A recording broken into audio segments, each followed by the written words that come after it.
Привет-привет! Меня зовут Людмила, и с вами Людмила Шпакова в потоке. Наш сегодняшний разбор называется так.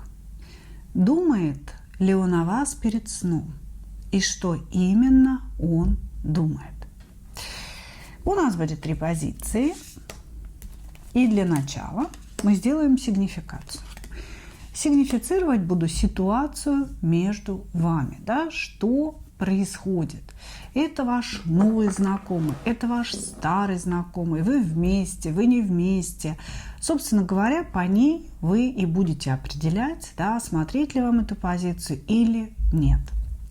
Значит, понятное дело, да, что все наши основные мысли, какие-то фантазии, они как раз концентрируются вот в этом времени дня. Потому что в течение дня человек может работать, быть в дороге, решать какие-то проблемы, а вот вечером он расслабляется и, конечно, думает о чем-то приятном, ну, скорее всего, да, или обдумывает какие-то неразрешенные вопросы.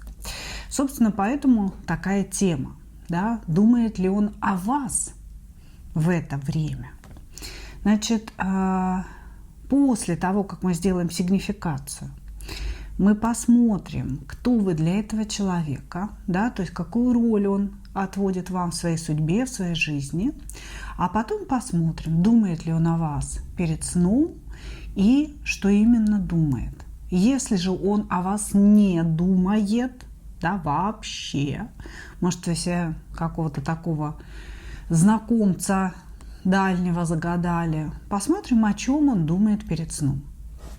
Ну что, двоечки, троечки у нас идут в ожидании. Начинаем с единичек. Что между вами? Ну, прекрасно, да? Между вами все замерзло, все закончилось.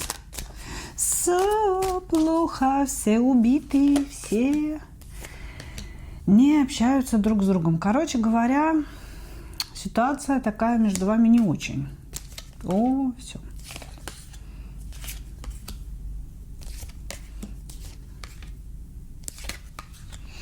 Значит, смотрите, забавно показывают. Показывают страшного манипулятора в этих отношениях, и этот манипулятор вы. Значит, между вами отношения закончились. 10 мечей, 5 пентаклей. Нет никаких отношений. Значит, были подведены какие-то окончательные итоги. Каждый из вас понял, что, собственно, нет никакого будущего у этих отношений. И решили вы расстаться. И, конечно, нам показывают, что это решение приняли вы. Не мужчина, а именно вы. Была какая-то долгая борьба, отстаивание своих позиций. В результате вы достали меч, вышли в мечевую королеву и приняли какое-то решение. А мужчина, что интересно, был вынужден с ним согласиться. То есть здесь вы главный злодей всех ваших отношений, несмотря на то, что вы кубковая королева, он кубковый паж. То есть вы можете быть постарше или просто более реализованной. Интересная какая ситуация, да, у нас? Друзья, вынуждена была выключить запись, да, потому что во всем доме погас свет, что-то такое произошло, стала работать моя техника вся в доме, говорящая. Но это очень странно, да, может быть, вам какой-то сигнал от вашего мужчины. Вот, учитывая, что вы не общаетесь, здесь прям такое ощущение, что мужчина прорывается, да, то есть мне пришлось все выключить, встать, пойти, все включить в квартире и только после этого вернуться к вам. Фух, ну ладно, значит, смысл такой, что мужчина может быть младше вас, или вы просто более такая, знаете, созревшая, более понимающая эту жизнь. А он более незрелый, такой, знаете, не берущий на себя ответственность, но тем не менее вы оба водники. Да, вы можете быть водными знаками зодиака, а можете просто быть очень чувственными людьми. И вам требуется вот какое-то, знаете, во-первых, повышенное внимание, повышенная эмоциональность в вашу сторону. Вы должны сами испытывать эмоции, и человек должен эти эмоции демонстрировать. Вы не любите мечевых людей, вы не любите людей от ума, которые что-то там думают, рационализируют, молчат. Вам нужно, чтобы все было через край, чтобы все это лилось на вас, и тогда вы тоже будете щедро отдавать свою любовь. Вот, вы с этим человеком очень схожи эмоционально, и оба понимаете, что вам нужно в отношениях, а нужны вам эмоции.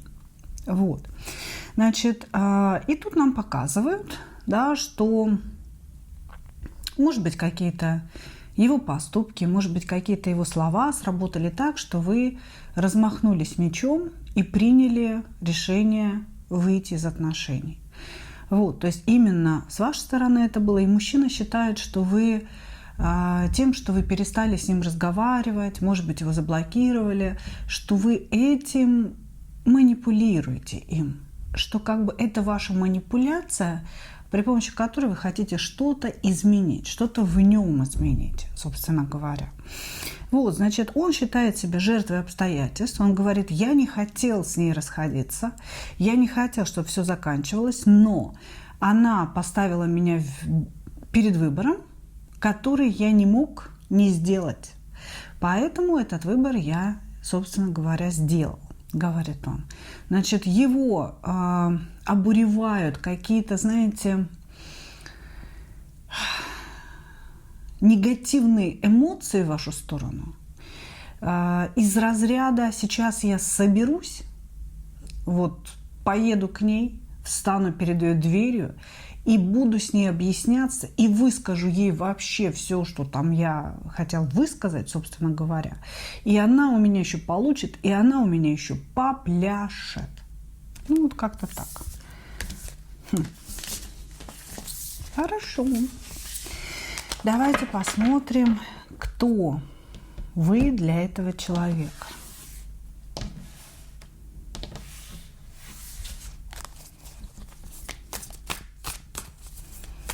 Кто вы для этого человека?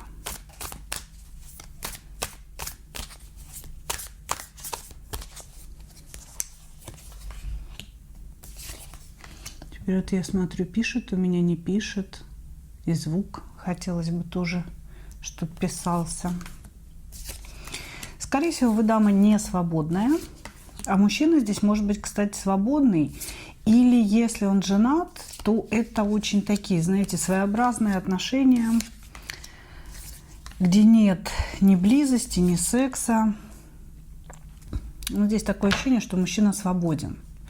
Значит, смотрите, кто вы для этого человека. Вы его разбитое сердце. Он даже говорит не то, что вы его разбитое сердце, а вы нож, воткнутый в его разбитое сердце. Он очень сильно эмоционирует в вашу сторону, очень сильно. Он безумно боится, переживает о том, что действительно между вами точка, между вами конец, и нет возможности ничего изменить. Вот он прям колоссально этого боится, колоссально.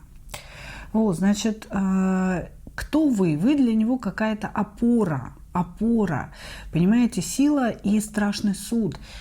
Женщина, которая как какая-то божественная судья в его жизни.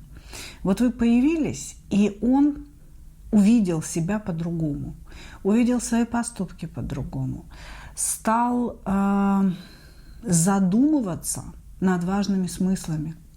Понимаете? То есть до встречи с вами человек жил инстинктами. Он жил так, ему хочется потрахаться, он пошел, нашел женщину потрахаться, да. Хочется поесть, ну там что-то пошел, где-то поел. То есть он не думал о том, что есть что-то высшее, он не думал, что такое душа. Он, может быть, не думал, что такое искусство, что такое творчество и вообще, что такое духовный путь каждого человека. Он об этом не задумывался. А вы вот пришли как какой-то высший учитель, но и высший судья. Потому что вы этого человека за что-то осуждали или осудили. Может быть, он рассказывал вам о каких-то своих поступках. Может быть, он говорил вам о том, какие плохие все предыдущие женщины, да, там, клял всех, почем свет стоит, да, но вы как-то его, знаете, остановили, осекли и сказали: слушай, сколько бы ни было у тебя жен, сколько бы ни было у тебя женщин, ты не имеешь права говорить о них плохо сейчас. Это были ваши отношения, вы оба были в чем-то виноваты, да, грубо говоря. И поэтому ты разбирайся в этих отношениях у себя в голове. Не надо мне рассказывать о том, кто там какой был плохой. Вот, значит, может быть, вы за это его осудили. Может быть, он кого-то подставил, обокрал, обманул, и он вам поделился, да, значит, об этом своем поступке. А вы могли высказать свою точку зрения, что ты не прав, ты неправильно себя ведешь. Вот. Здесь было какое-то осуждение с вашей стороны, осуждение правильное, понимаете, то есть с точки зрения некой высшей справедливости. И поэтому вы для него вот какой-то человек-судья, понимаете, человек, который прав, человек-учитель, человек-ментор. Вот, значит, но здесь человеку очень тяжело, он вас ждет, он очень хочет помириться, буквально сидя возле окна, знаете, сидя, стоя возле окна, или, может быть, имеется в виду там возле телефона, если у вас была переписка. Человек как будто бы все время находится в неком режиме ожидания, что вот-вот вы появитесь. Вот как-то так. Хорошо, хорошо. Ну, давайте. Уж раз у нас показаны такие взаимоотношения, такие чувства мужчины, да, наверняка он думает о вас перед сном. Давайте посмотрим, что.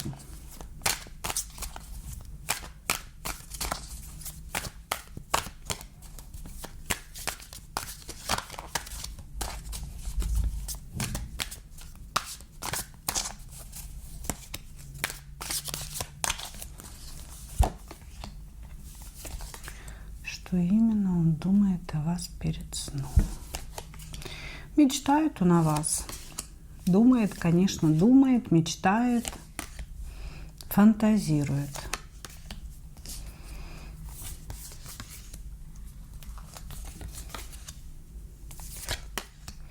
Как он обижен на вас. Он считает, что вы так неправы. Как она могла со мной так поступить? Зачем? Зачем она меня так обидела, говорит он. Значит, здесь мужчина вообще каждый день перед сном думает о вас. Я бы даже сказала, что, наверное, не перед сном, а вообще, в принципе, он постоянно о вас думает.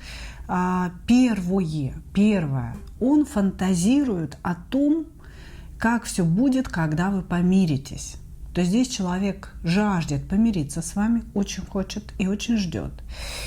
Понимает, что ему нельзя действовать по какой-то причине. То есть он не может, у него связаны руки и ноги. Я не знаю, где он, что там вас разлучило так сильно, да, но он говорит: я-то не могу действовать, я готов, у меня есть на это сила, у меня есть на это энергия, я готов действовать, но мне нельзя. Вот, значит, остается только фантазировать, и он, находясь в этих фантазиях, думает, да, о том, как вот он к вам приедет, как он к вам прикоснется, как он на вас посмотрит, какая вы красавица, как вы обнимете друг друга, как вы будете целоваться. То есть здесь на самом деле такие кубковые мечты, они даже не совсем жезловые, да, то есть это не про сексуальность, это не про какой-то такой контакт, а это про действительно влюбленность, про поцелуи, какие-то прикосновения, понимаете, вот я понюхаю ее волосы, я посмотрю в ее глаза, она мне скажет все своим прекрасным голосом, понимаете, то есть здесь мужчина действительно вас очень сильно так идеализирует, вы для него прям, ну вот какая-то такая важная персона, вот, и ой, господи, боже мой, простите, слушайте, ваша позиция, ну это просто нонсенс какой-то. Просто нонсенс. У меня вырубился свет во всей квартире. Заработала вся техника. И я чихаю, сижу. Что ж такое? Неужели вот этот ваш мужчина, он до такой степени здесь, я не знаю, хочет к вам, но, господи, ну уже позвоните вы ему, ради бога. Но также можно и таролога, да, как бы вывести из строя.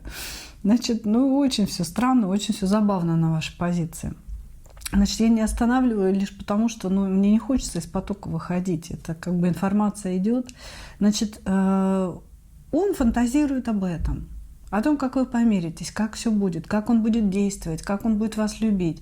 И как он вам будет нравиться. Что вы наконец-то будете очарованы им. Что вы будете рады вообще его возвращению. Что у вас вот наконец все наладится. Значит, потом он начинает думать о том, как вы несправедливы к нему.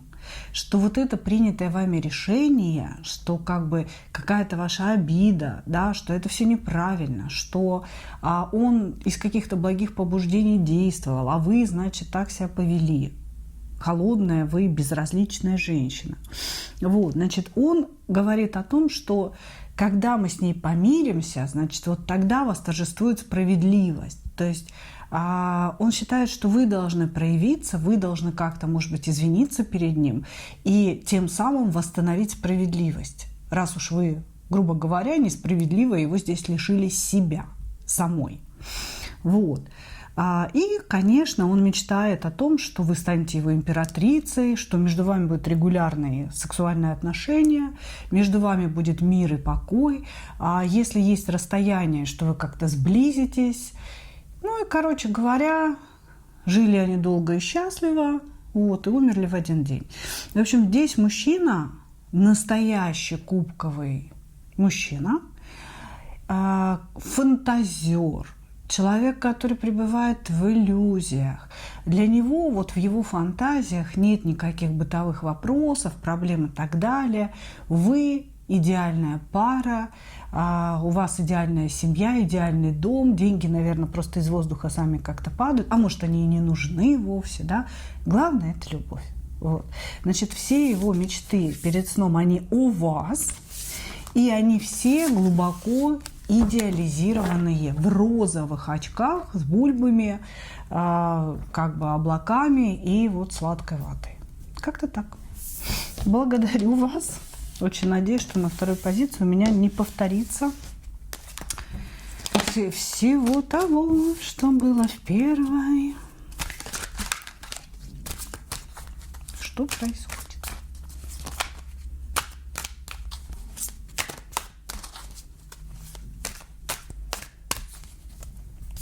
Двоечки. Что между вами? Какие-то рабочие отношения между вами.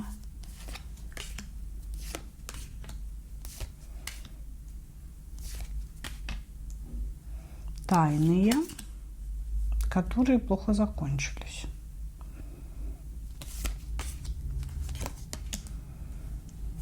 Ну, у мужчины есть императрица. У мужчины есть императрица. Может быть, и вы здесь не свободны. Здесь, смотрите, вообще карты говорят, что не было никаких отношений, то есть не было близости, не было встреч каких-то. Может быть, было только рабочее взаимодействие. Только рабочее. Может быть, мужчина с вами флиртовал. Может быть, он оказывал вам знаки внимания какие-то, знаете, двусмысленные очень. И вы никак не могли понять, а что ему нужно, собственно говоря. Значит, вы думали, что мужчина в вас влюблен. Здесь может быть, знаете, такая конфигурация. Допустим, он ваш доктор. И вы приходили к нему, ну, не знаю, может, пластический хирург, может, стоматолог, может, еще кто-то, да. Вы приходили к нему на приемы, не на один прием, а вот на несколько приемов.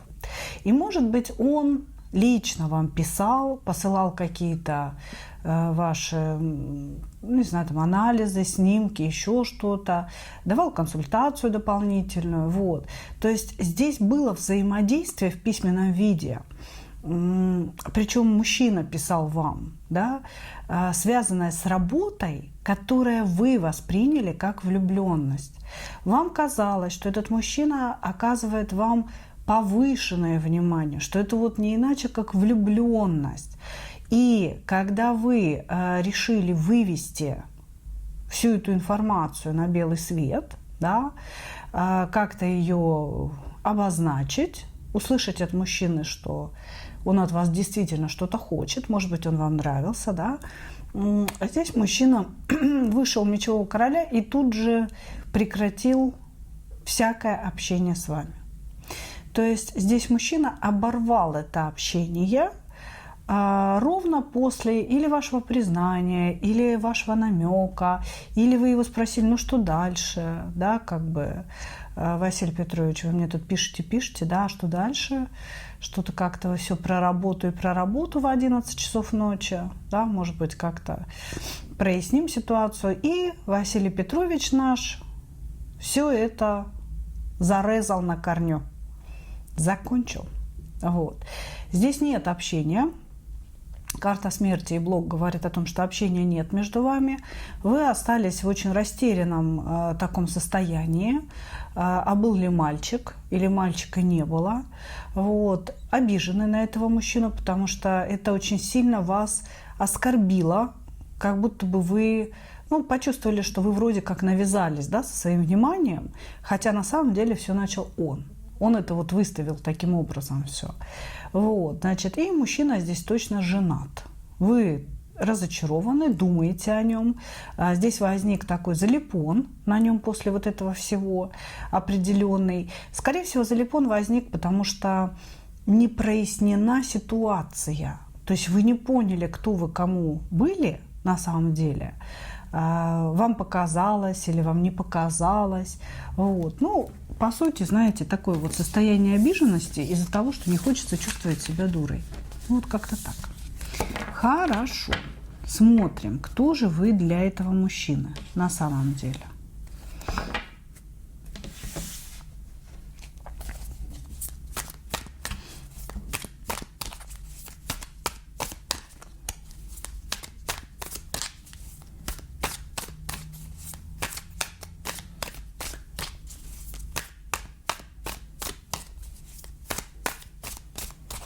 Кто же вы для него на самом деле?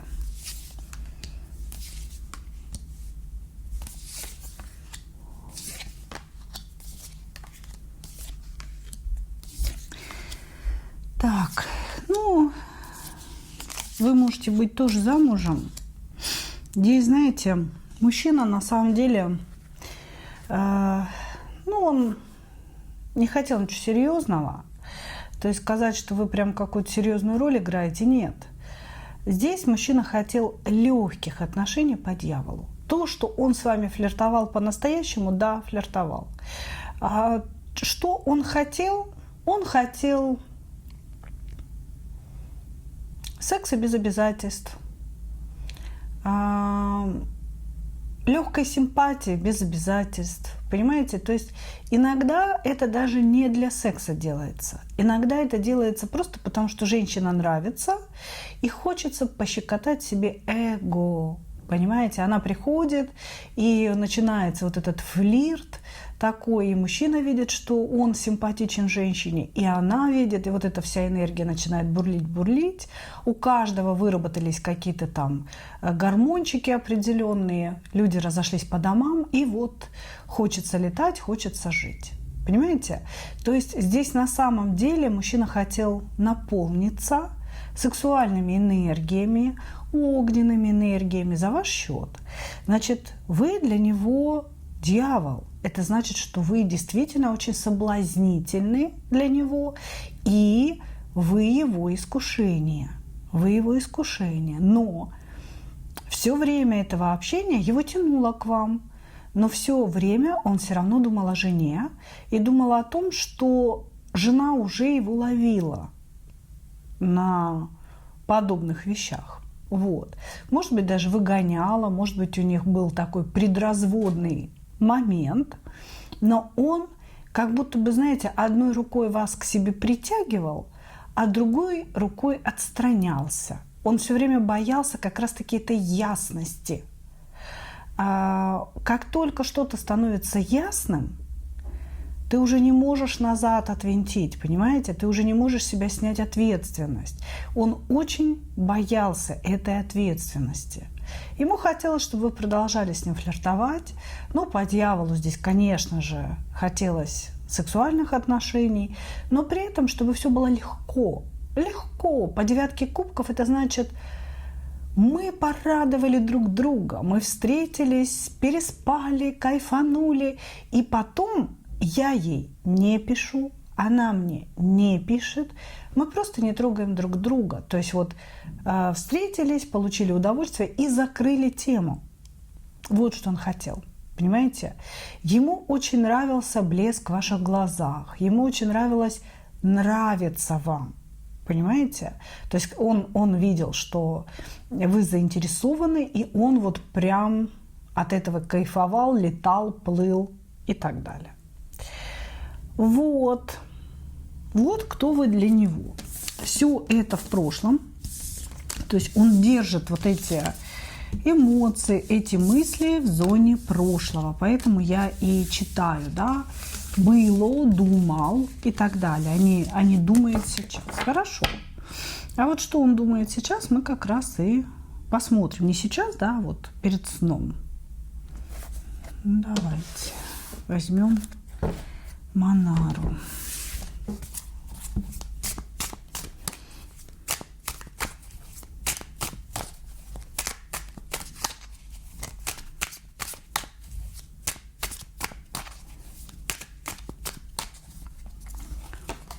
Возьмем Монару.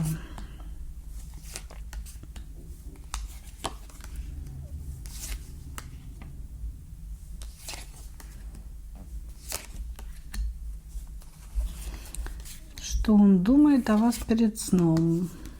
Написать хочет. Думает, девочки, думает. Понятно. На самом деле, правда, сильно нравитесь. Но повел себя как скотина последняя. Значит, что он думает о вас перед сном? Думает о том, как он вас хочет. Какая вы классная. Что вы не стали его женщиной, а ему очень хотелось. Думает о вашей просто супер-пупер сексуальности для себя. Мы с вами понимаем, да, что люди ориентируются на собственные типажи. Кому-то нравятся одни женщины, кому-то другие женщины. И вот вы как-то, знаете, с сексуальной точки зрения ему прям сильно запали. Прям сильно-сильно. Причем, я думаю, с первого раза, как только он вас увидел. Вот. Этот мужчина где-то за вами подслеживает, где-то наблюдает или узнает о вас информацию. В любом случае, здесь 2 карты наблюдения, значит, следит. Вот, значит, мечтает он о вас. Мечтает о вас в голом виде. О том, как он с вами где-то что-то будет любовью заниматься. Вот. Думает о том, хорошо бы было, если бы она не заметила, что я ее обидел. Ну да, мужчины тоже об этом думают. Странненькие. Ревнует вас. Вот там, где он за вами наблюдает, он видит, что вы пользуетесь успехом у мужчин. Или, может быть, вы просто очень красивые, и он вот думает, господи, ну, наверное, что у нее там куча любовников, она их перебирает там, сегодня один, завтра другой. В общем, здесь присутствует такая своеобразная ревность к каким-то поклонникам, любовникам и очень сильная сексуальная заинтересованность. Да, он о вас мечтает, да, он о вас думает, да, это очень часто происходит. Если у вас есть странички в интернете, он вечером сидит на этих страничках, смотрит, какая вы, где вы, в каких вы фоточках, в каких вы позах, собственно, присутствуете. Вот. И периодически хочет написать.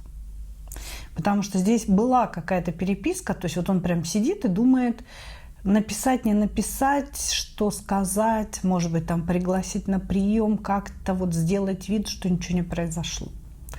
Заинтересован, да. Несмотря на то, что сам натворил вот этих неприятных дел, думает о вас, мечтает о вас и хотел бы как-то проявиться, но боится получить по шапке. И вы знаете, не только от вас, и от своей жены, потому что жена за ним следит. Опять выпадает жена, которая, скорее всего, проверяет телефон, которая, если он там в туалете сидит лишние 2 минуты, она ему начинает тарабанить, а ну давай выходи, что ты там делаешь. То есть его уже ловили. Здесь мужчина ходок. И она вот прям жестко контролирует. И поэтому все его мысли, они так, знаете, хаотично в его голове складываются, летают. То я хочу, то я не хочу, то я подсмотрю где-то в интернете за ней, может быть, ей написать, потом жена тарабанит в дверь, да, он такой, нет, писать не буду, хорошо, что не написал. Вот какая-то такая фигня здесь происходит. Понимаете? Да, вы очень нравитесь, поэтому не расстраивайтесь, ничего вы ему не навязывались, вы действительно хотели прояснить ситуацию, которая была для вас не ясна. Мужчина выкрутился, сделав из вас виноватую, да, и вообще очень-очень красиво на самом деле с вами поступил этот мужчина. Но вы ему действительно очень нравитесь, и он действительно о вас очень много думает. Благодарю вас, двоечки. Сегодня не расклад, а вот я прям в шоке, что. Ох, хорошо. Троечки. Что между вами? Разрушенные отношения, может быть, даже семья.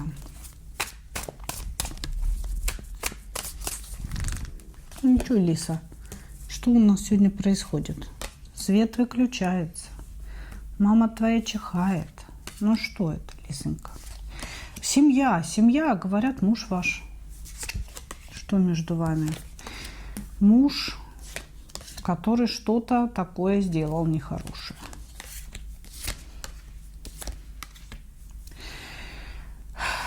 Вот здесь у нас манипулятор мужчина и разрушенные семейные отношения. Значит, вы можете смотреть на мужа, который ушел из семьи, на мужа, с которым вы развелись, на мужа, с которым вы не развелись, но вот что-то явно идет не так. Понимаете? Вы хотите узнать вообще, о ком он мечтает перед сном. Значит, здесь какая-то такая не очень красивая ситуация относительно вас. Потому что вы-то думали, что между вами любовь, что между вами благополучие, значит, 10 пентаклей, 4 жезлов, что между вами крепкие семейные отношения, вы прекрасные партнеры друг другу и идете вы вместе куда-то вот в одном направлении, понимаете? У вас были очень такие, знаете, светлые представления обо всем. Мужчина стал вести себя очень манипулятивно. То есть мужчина, которого мы смотрим, вообще занимался газлайтингом, то есть всячески обесценивал ваши чувства, говорил вам о том, что вы не совсем адекватная, что вы неправильно что-то воспринимаете, то есть всячески вас унижал. Значит, этот мужчина, скорее всего, вел какой-то моральный образ жизни, и вы его, может быть, подозревали, да, не то чтобы ловили, а вот именно подозревали. Такое ощущение, что мужчина сам своими поступками, поведением, значит, словами разрушил ваш брак, ну или если не брак, да, то какие-то очень крепкие и очень семейные отношения. Значит, сейчас все плохо. Или вместе не живетесь, или не живете, или развелись, или живете вместе, но вот знаете, такое ощущение, что два чужих человека живут рядышком. Вы в королеве кубков, то есть вы любите его. Вот. А он, такое ощущение, может быть, вы его подозреваете в изменах, потому что все время ощущение, что он мечтает о ком-то другом, а не о вас. Если вы уже разошлись, да, уже разъехались, то здесь даже мужчина мог, уже уехав от вас, делать какие-то гадости, которые вас обижают. Может быть, подал на раздел имущества, да, который не зарабатывал, может, еще что-то. Но здесь вообще очень много манипуляций со стороны мужчины. Здесь мужчина мог долго не работать, притворяться то ли больным, то ли кривым, то ли косым, и жить за ваш счет, и всячески вам говорить о том, что вы еще и должны ему. Или он мог, знаете, работать, но зарабатывать какие-то смешные деньги и тыкать вас все время, да, что, ну, как бы, я работаю, я хожу на работу, да, какие у тебя претензии вообще. Вот, здесь явно какой-то общий быт был, который разбился, да, о камне повседневности. Мужчина здесь перевернутый маг. Это человек, который действует темными методами, очень некрасивыми, очень подлыми. И для него вообще все методы хороши на самом деле. Вы пребывали здесь в иллюзиях того, что это ваш настоящий, родственная душа, кармический партнер, только вот в плюсе, да, что вам с ним действительно надо было встретиться, что все у вас будет хорошо и так далее. Но оказалось, все нехорошо. Хорошо. Ну, давайте смотреть, кто вы для этого человека, как он вас видит.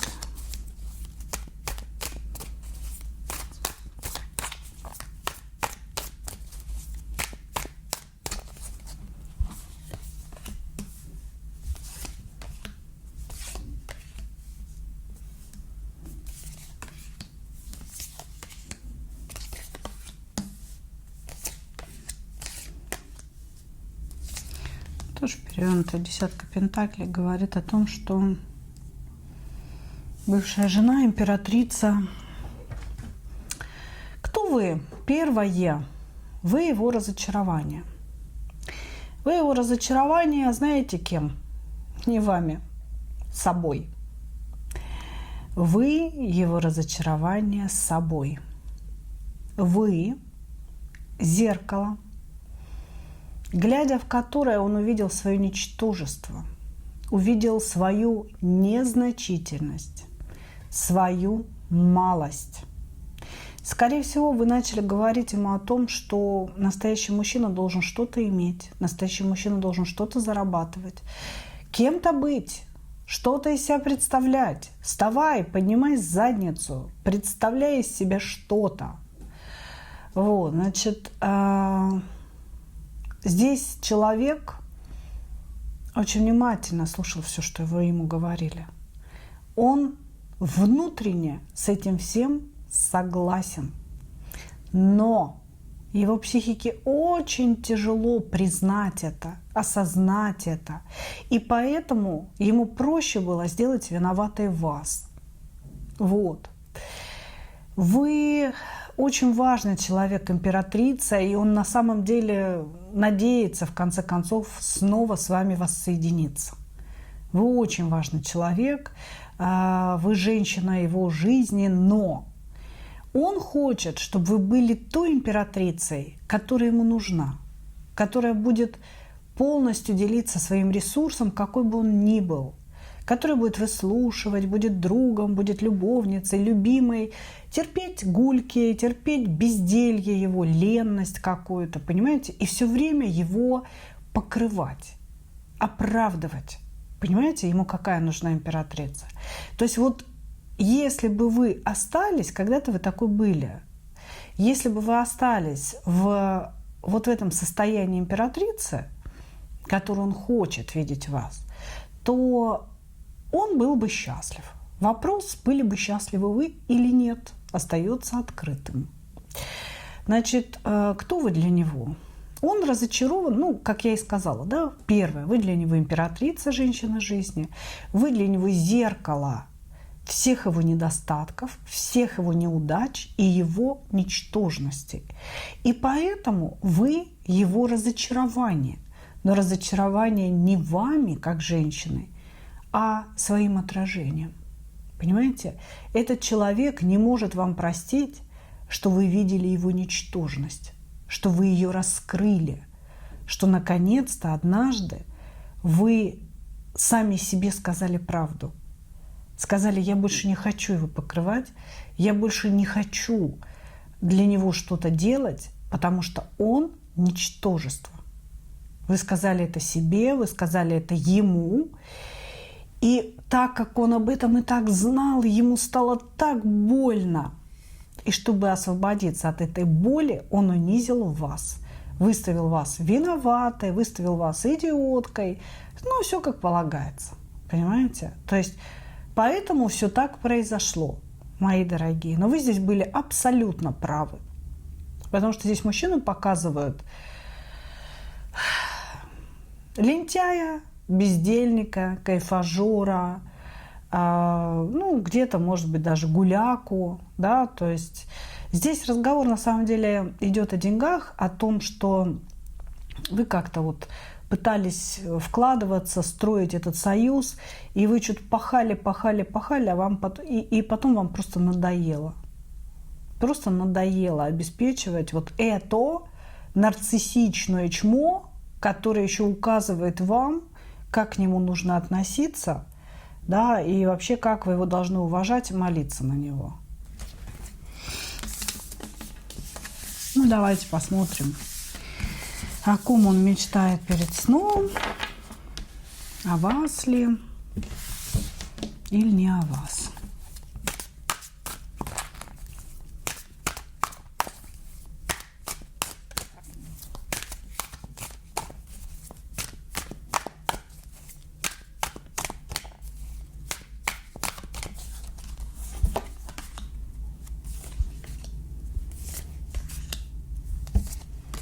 Он думает о том, что вы вернетесь, что он снова будет вашим мужем и снова будет вами владеть.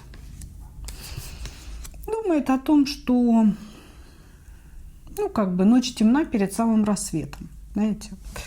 Вот, значит, что в любом случае он вас вновь завоюет. И самое интересное, знаете, как бы вас завоюет не как женщину, а как девятку пентаклей. Как пространство ресурса.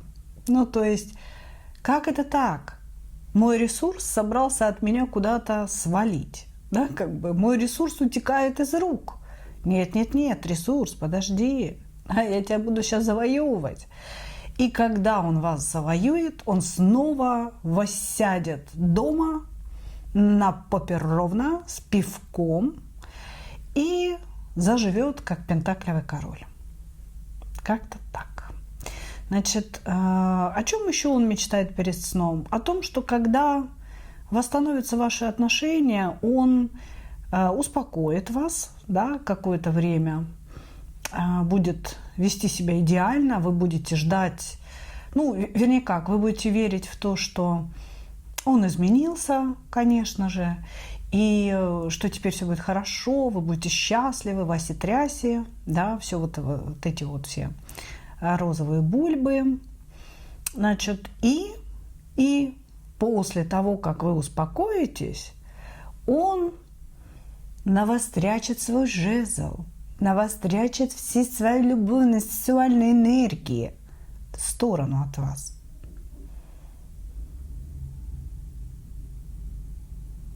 Это очень подлый человек, девочки.